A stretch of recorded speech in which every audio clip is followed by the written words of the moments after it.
Well, I already have like 4 million video ideas I want to do, all just swimming around my head completely aimlessly. But let's go for a somewhat popular form of video. Rankings!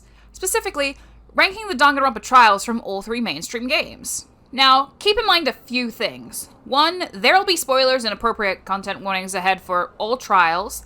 2, please keep in mind that this is my own personal opinion from being in this fandom for over 6 fucking years. 3, this really isn't that much of an analysis video so much as my thoughts on each trial. And 4, I'm going to be doing something a bit different to most rankings. You see, most rankings go from worst to best. I figure I'll flip that on its head and do my trials from best to worst.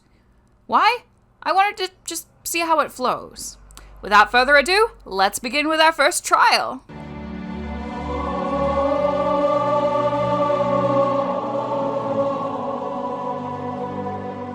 So, starting off with a somewhat controversial but still hopefully agreeable choice for the absolute best trial is Scene Punishment, Sin and Coconuts.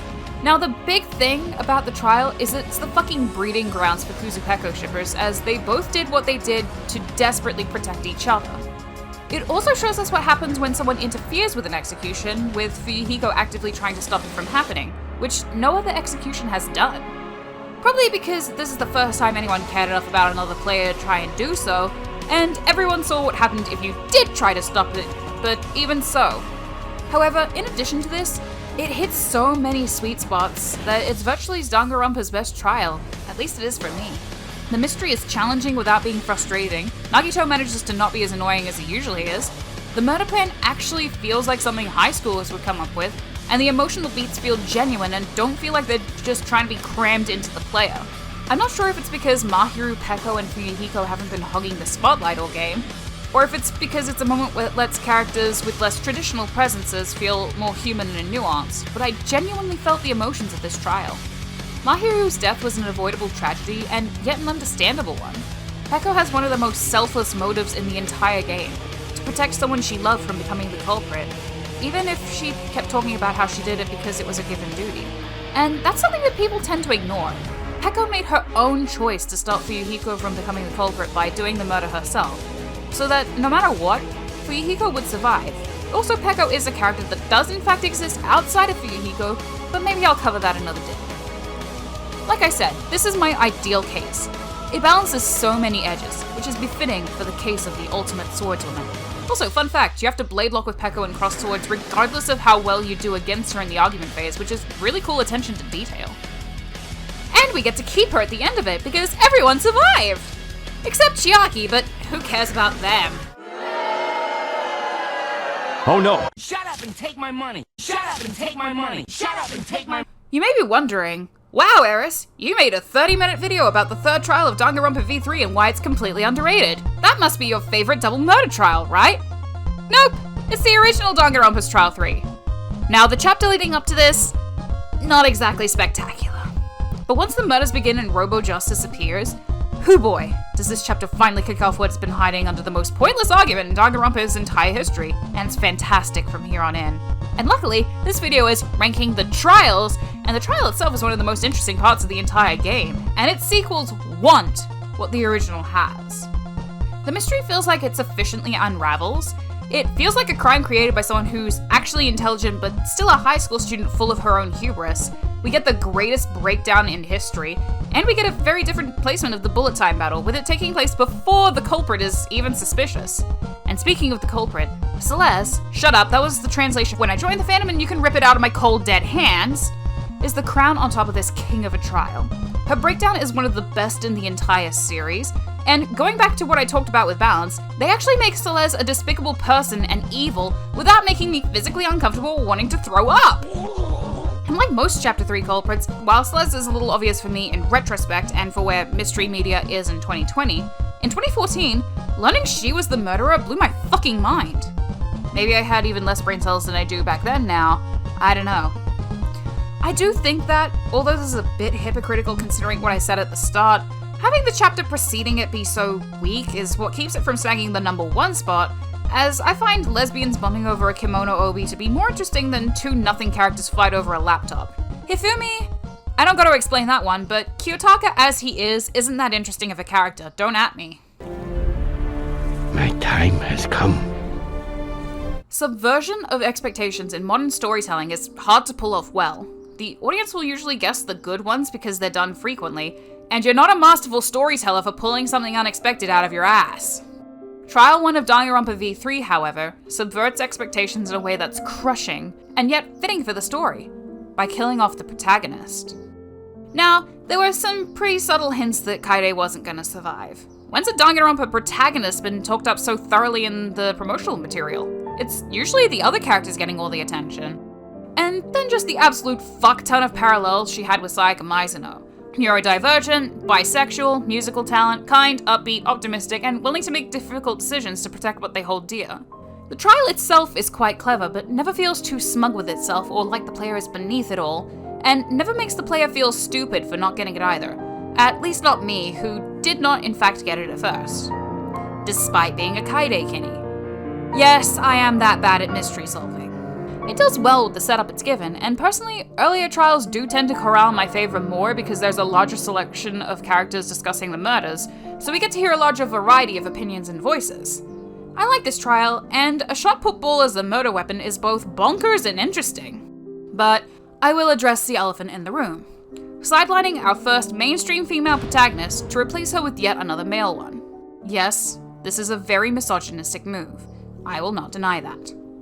With that said, I do like Shuichi as a protagonist about as much as I like Kaede. Maybe it's because I lack a gender and I'm kind of the love child between them if I was left in Tenko's care for my entire life, but I found both protagonists very relatable. It doesn't make this okay, but you know, I personally don't mind the change, and that's about my only complaint with this trial. Yo, what? Yo, I'm King Dragon. I'm the king of the lair. And fourth on our list is the original final trial of Danganronpa 1, and honestly, this is my favorite final trial because it's the one where Junko feels like an original concept for the mastermind. Retroactively, this is a little tainted by the over-reliance on her being the one pulling the strings through increasingly contrived messages, to the point where it was joked about and memed and oh my god, so many memes! Even before Danganronpa V3 got released. But with that said, I adore this trial. Junko being the mastermind feels like an organic twist, and it's been hinted out throughout the game.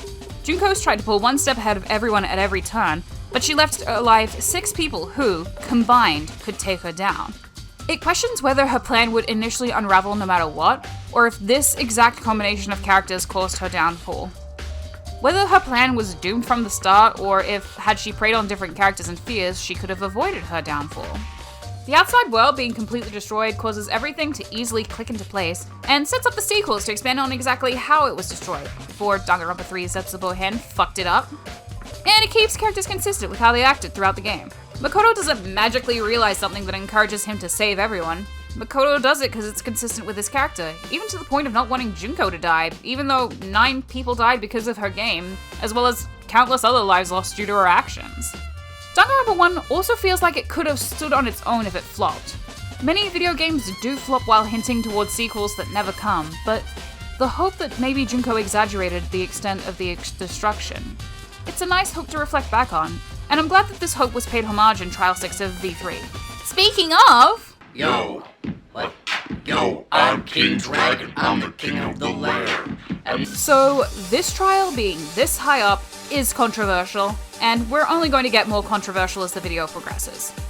Some people really didn't like the ending of V3. Some people did. And I'll admit, initially, I hated the ending of V3. But the ending grew on me a lot, especially given this is likely the ending point for all of Danganronpa's canon storyline. The meta elements of this trial didn't feel super forced, but were still a bit of a fever dream to encounter, and while Samuki isn't a very exciting mastermind, she still very much fits the themes of the trial. She's literally an overexcited fangirl who puts fictional characters before real human lives. And I'm very glad that they made their Fujoshi and pro-shipper representative the villain behind everything. Now, personally, I don't believe those audition videos were legitimate given where the series is presumably at by this time. And I'll admit, I don't like the fact that this trial introduced us to pre-game AUs where everyone makes Shuichi a yandere and Kokichi an uwu soft gay boy afraid of everything who joined the game for charity. Like, what the fuck? He could have burned down orphanages before going on Danganronpa. And what charity supports murdering people for a reality TV show? What is this, fucking Pan Am? Well, given how many Danganronpa Hunger Games are running around, that actually might be the case. Hypocritical as this sounds, I fucking hate the fixation on what these characters were before the start of the game. They weren't engaging characters, they were plot devices. And I wish the fandom would stop treating this as being something as important as the main game. But the trial as a whole, I think it's a pretty excellent commentary on fandom culture and how we need to be careful exactly how far we take things. It's a commentary on running your series into the ground. Am I sad that there will likely never be another Danganronpa game? Yeah, I am. With that said, I would probably get sick of Danganronpa if there were 53 of the fucking things. I feel bad not putting this closer to the top. 6th isn't anything to sneeze at. I think that personally this trial is what it needs to be. But I can't place it any closer to the top just due to the very personal relationship I have with its subject matter. It is what it needs to be. And to this date, Trial 4 of Danganronpa 1 is Danganronpa's only suicide. The only time that someone has taken their own life. As I said, this trial is honestly kind of hard for me to talk about in detail. Just know there's lots you don't know about who I was before I was Aeris Akamatsu or the struggles I still face. And I think that you're smart enough to catch my implications. You guys have legitimately pointed out issues that I overlook in analysis videos. I don't have to change my entire opinion around those observations, but that doesn't mean you're not smart too for saying them. I really like this trial. It's genuinely emotional, and I like that the trial actually calls out the antagonist for being a misanthropic jerk, something the other two games could learn from. And though I said this in my Sayaka video, I do understand why Aoi did what she did. I would probably do the same in her shoes. Please don't get upset that this trial is here or that I haven't talked much about it. I hold a lot of respect for it, but it's a reminder of some pretty traumatic things for me, and I can't personally rank it any higher than this.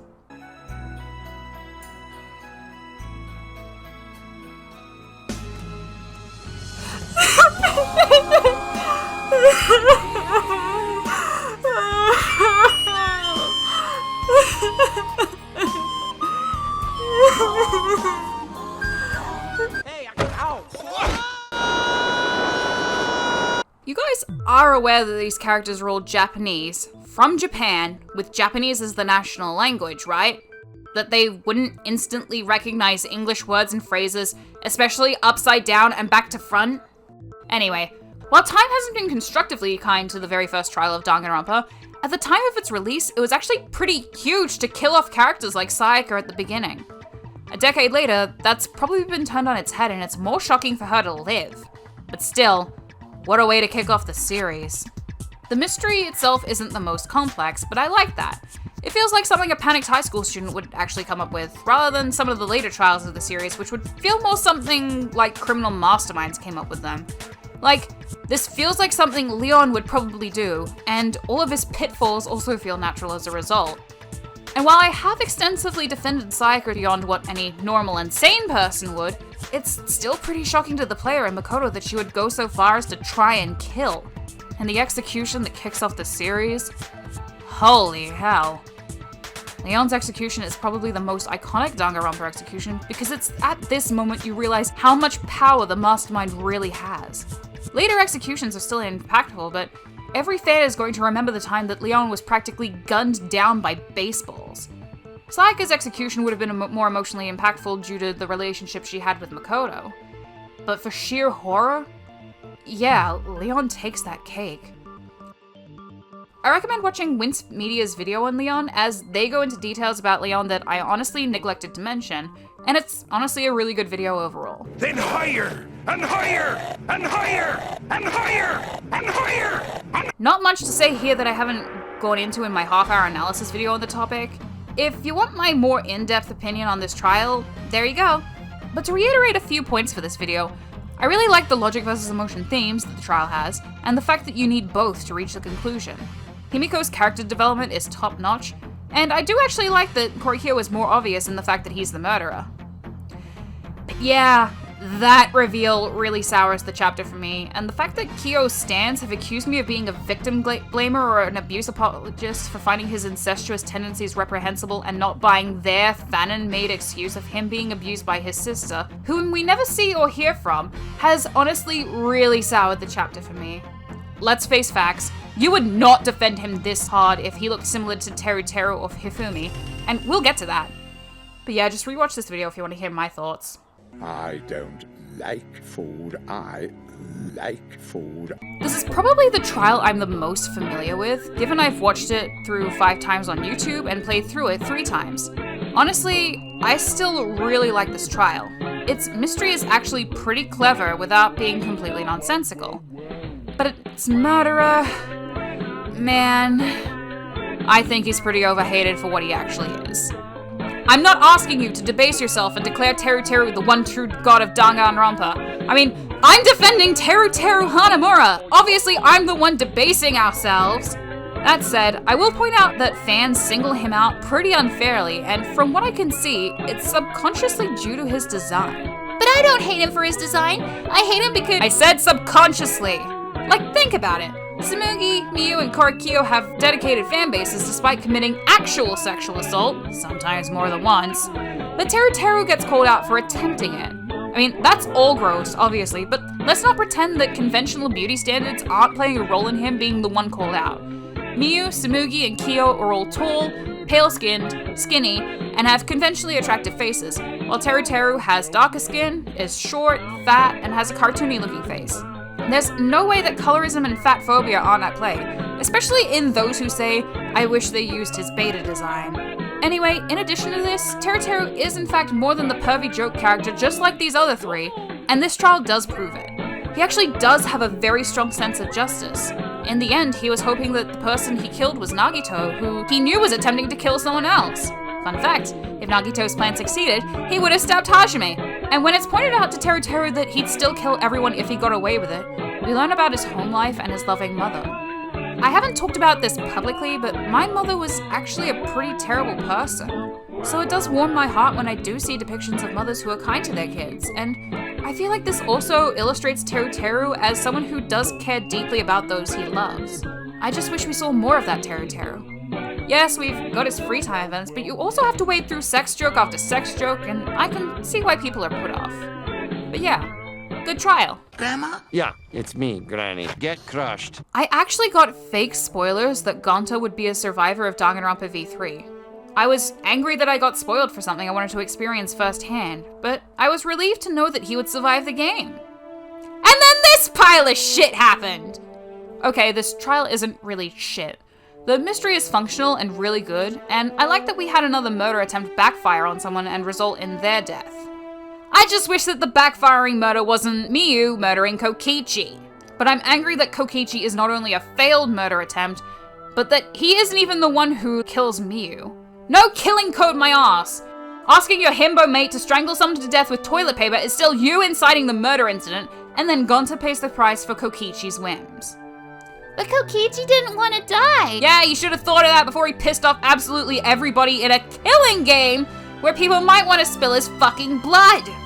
He also could have just gone, no, Mio's planning to kill me, I'm gonna bum around the overworld, or just pull his usual disappearing act and just run off with some vague explanation. It'll be a while before we get back to Kokichi, but let's just say I'm not done backing him into a fucking corner yet. But man, I completely shut down at seeing that completely fan-made execution of Kirumi's, but Gonta's execution caused me to burst into tears. The end of this trial still does. He was the one killer who was completely and utterly justified, even if I believe his murder victim didn't deserve to die either. I even teared up writing the script. We all say this character deserved better, but Gonta really, really deserved better.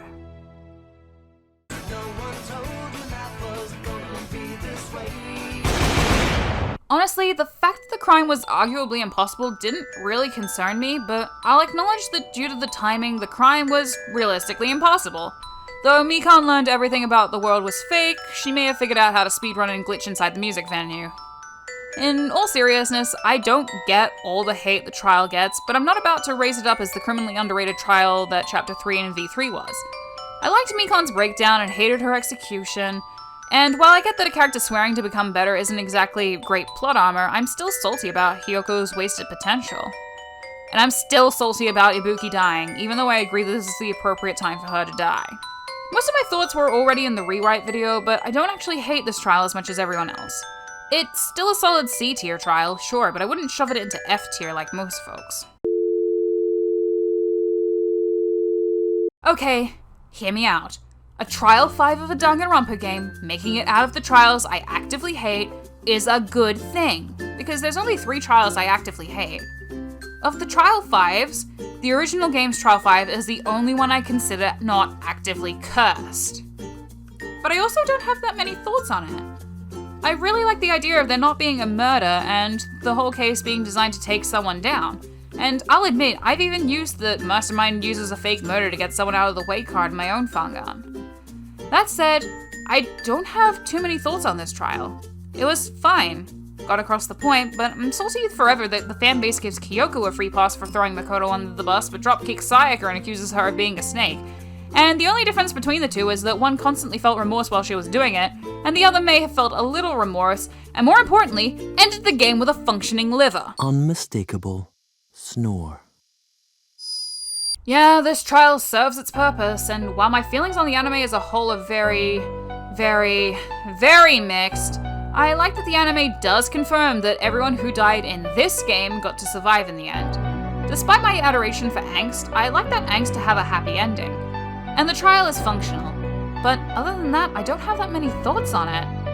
As a conclusion to Danganronpa 2, it does leave a lot to be desired. I don't know exactly how to describe it. Everything makes sense, but it just exists, if that makes any sense. I can't form strong opinions on it either way. And funnily enough, it was this trial that formed all the memes about Junko just always being there in a Danganronpa game. Not V3, not Ultra Despair Girls, this trial. I think that some of the staleness of this trial could have been fixed with a different mastermind, like Akane, Sonya, Kazuichi, Imposter, Mikan. Heck, even Teru Teru would have made a more interesting mastermind than an AI Junko, even if she is thematically appropriate. You could always just say that they faked their execution or created a duplicate of themselves in the virtual world to sell the death scene. Reusing Junko this early does set up the plot twist of V3 nice and early, but I think you could have gone a little stronger with this, as well as a little stronger with the concept of the protagonist mastermind, with Izuru being the one to unleash Junko into the Neo World program. Like, legitimately, I keep forgetting that Izuru even exists, or that Hajime was the mastermind, because he didn't have much of a stage presence or a reaction to it. That might actually be why the trial feels hollow now that I think about it. I like your funny words, Magic Man.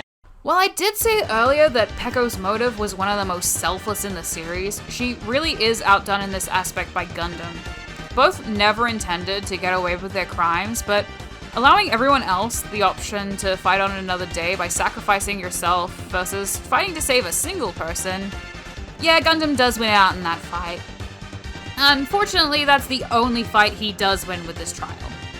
This trial is great for Akane and Gundam's characters, and not much else. The mystery is convoluted. It's not really shown how the secret hatch could allow someone to get from Strawberry Tower to Grape Tower, or Grape Tower to Strawberry Tower. Okay, I don't remember which tower was on top of which, but either way, how do you jump up to a secret hatch several feet above you without the aid of a pogo stick or something? And Nagito is especially annoying in this trial. I get why he is, but that doesn't mean I have to like it. And this chapter really proves Sonya's complete irrelevance to the narrative.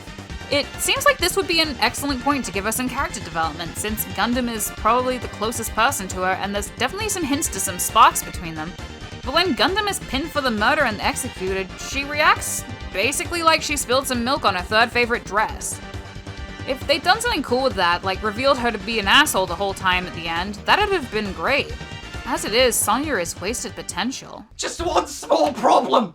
Sell their houses to who? Fucking Aquaman! Now it's easy to condemn the past from our moral vantage point of the future.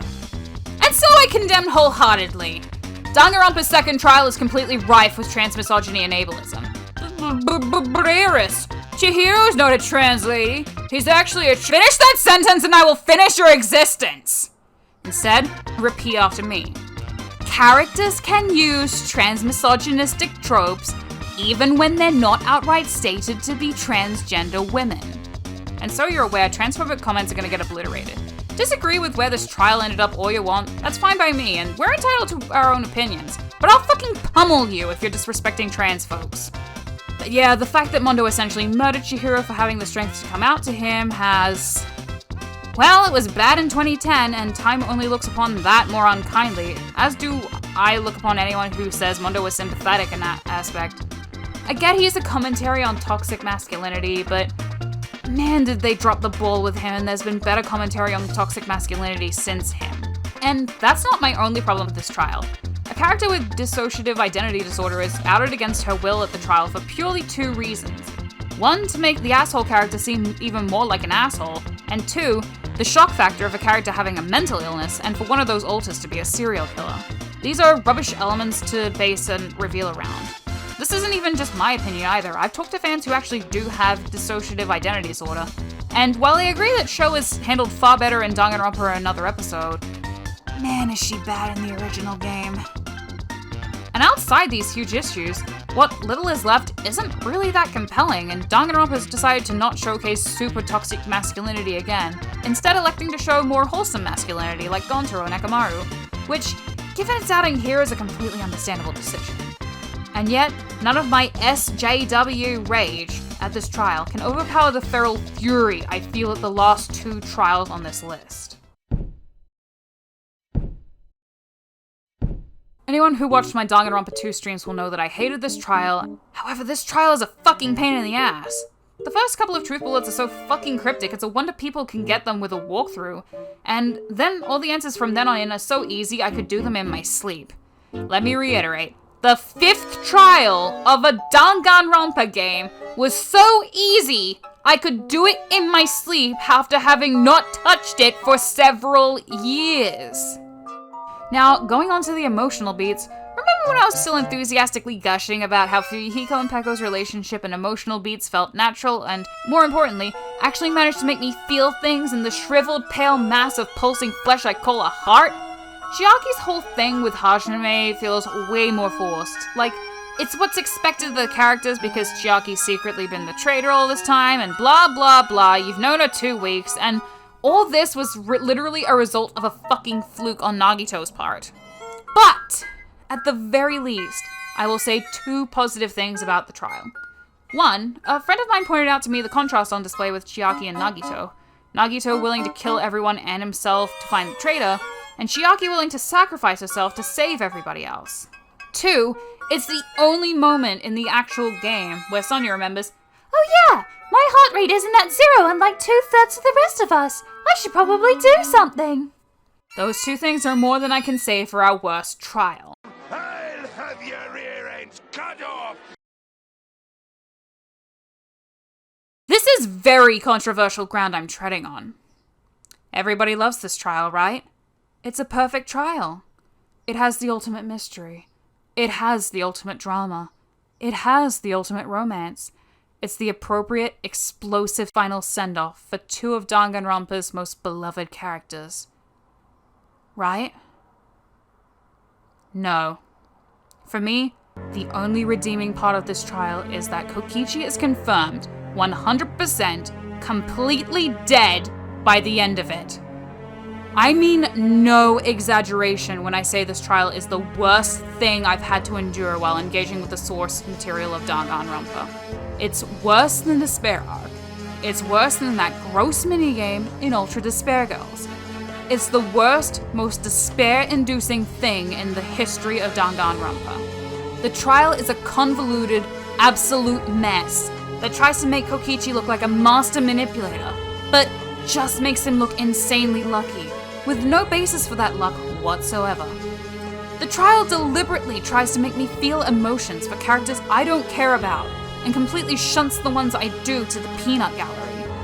This trial is almost entirely to blame for the plague of Omeno shippers and people erasing the fact that Kokichi is canonically gay for something Kaito said. The trial tries to redeem Kokichi an entire chapter far too late to do so. The trial makes it evident that, from the beginning, though it's had no reason to do so, the narrative has always been on Kokichi's side, excusing his actions all the time, even as far less sinister actions from much better characters than him go under scrutiny, constantly twisting the narrative so that even if Kokichi looks stupid and uncooperative now, he winds up looking like a master of the game later. And in the end, he doesn't die because he gets his comeuppance from Maki finally murdering someone who's been uncooperative from the start. He doesn't die because he gets his comeuppance from Miyu, from beyond the grave he shoved her and Gonta into. He doesn't even die due to himself and his own hubris, like Nagito did. He dies to Kaito, with no real vendettas against each other aside from who can simp the hardest for Shuichi, in the most unsatisfying conclusion to all three characters befitting his archetype by far. And the squirt of piss on top of this shit pie is the forced heterosexuality at the end that takes away from the chemistry between Kaito and Maki rather than enhancing it. This is it. This is the very worst thing Danganronpa has ever done. So much so that I didn't want to revisit this trial for any reason. I've played it once, and I have no intention of touching it ever again. If a trial you like ended up near the bottom, or hell, I know V3.5 is popular, so at the bottom, that's fine. I'm glad that you could enjoy something that I couldn't. And if a trial you hate showed up near the top, I hope that I've proven company. I apologize in advance if I won't be responding to as many comments this time. I'm trying to let more disagreements and faults just go, as I know I'll never be able to create the perfect video that everyone agrees with. And if I'm honest, I do not have the attention span to read long essays in the comments. I encourage you to take your comments a step further and produce videos of your own if your comment is so long that it makes the YouTube comment button cry when you click it. If this comes out before the new year, then 2020. I wrote this before I kind of knew when this video would actually release, but I think that this is actually fitting for a 10th anniversary of Danganronpa video. Let's hope that 2021 is better. I mean, I wrote the script for the presidential election, and surely America hasn't thrown itself so far off the ball that human civilization is completely doomed because they couldn't pull through and not re-elect the annoying science-denying fascist orange as their leader, right? Right? Oh, they actually didn't. Keep up the good work.